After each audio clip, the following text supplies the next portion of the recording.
kind of stories that I heard on my way to my house from work today, I just had the smile on my face the entire time, knowing that there are so many of us who are realizing that without all of us, it's not going to happen. So I think that definitely is one of the bigger things, the kind of work that I've been doing. In 2014, I realized that the only thing that has not been channelized is the human capacity and the behavior. So I think Mrinalini ji spoke about that, it's a full package when you engage with people, your tonality, your choice of words, your body language, your facial expressions. Imagine that, at any given moment, we have 20,000 micro physical expressions that we deliver from our body and about 8,000 microfacial expressions that we unconsciously decipher and formulate a line of response. And if what I'm saying is not true, then we would not have had animation technology the way we see it, right? So that is the mapping, and that is the way we make animation look so realistic, because this is human. This is the deepest human faculty agency that we have, that we build and communicate in this world with. So, and I've had some crazy experiences working with kids caught in terrorism, working with a set of 100 girls who remembered that during the 2008 riots, their parents were burnt alive. But the beautiful thing that I discovered between urban kids and city kids, village kids, the rural belt, is that they are so driven. They have such noble aspirations and nobody to look in their direction. That is such a huge reserve in the country in our times that we have. Every child that I spoke with, I remember, हमें army join करना है, हमें police में भर्ती होना है, हमें teacher बनना है, so that my communities don't experience what I have had to endure. But in cities, the deal is very different. We are so distracted and we are expected to consume and respond to information at such a lightning speed that the physical capability of children is breaking down, and therefore we have this whole plethora of mental health conditions.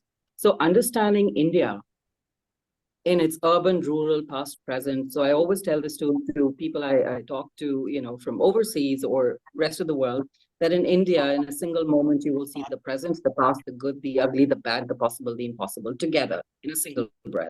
You can find that in our country. That being said, our solution, or the thinking behind going for a certain solution, has to understand this very deeply.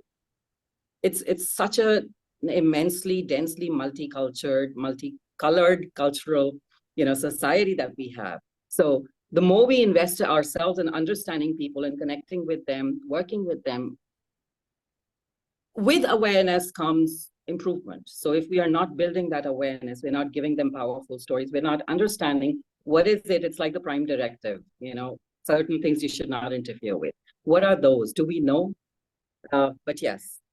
And certainly, as far as the gender aspect of things is concerned, I love the fact that, Ritu, you made this observation that women would endure the same thing in a rural or a city environment, except that the nature sometimes, or the content, is kind of different.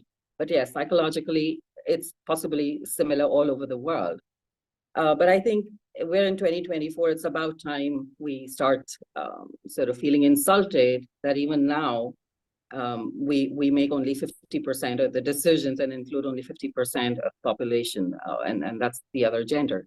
So I think even in one of the UN forums, I ended up saying that to a bunch of young girls, that your objective for the UN Women Council should be that you should not have a UN Women Council. Get the world to a point such as that. Right. So I think it's really about calling a spade a spade. It's about time. It's 2024. We've lived for too many years to be this dumb, right? As a species. Absolutely. Artificial intelligence will supersede us, because that is into looking at large information and trying to make sense out of it, and algorithms work their ways. But which is why social intelligence has not stepped up. We've not aggregated our wisdom. I will say that it's not all of humanity. It is this one, inscrutable species of probably 0.3% of us who hold all the money.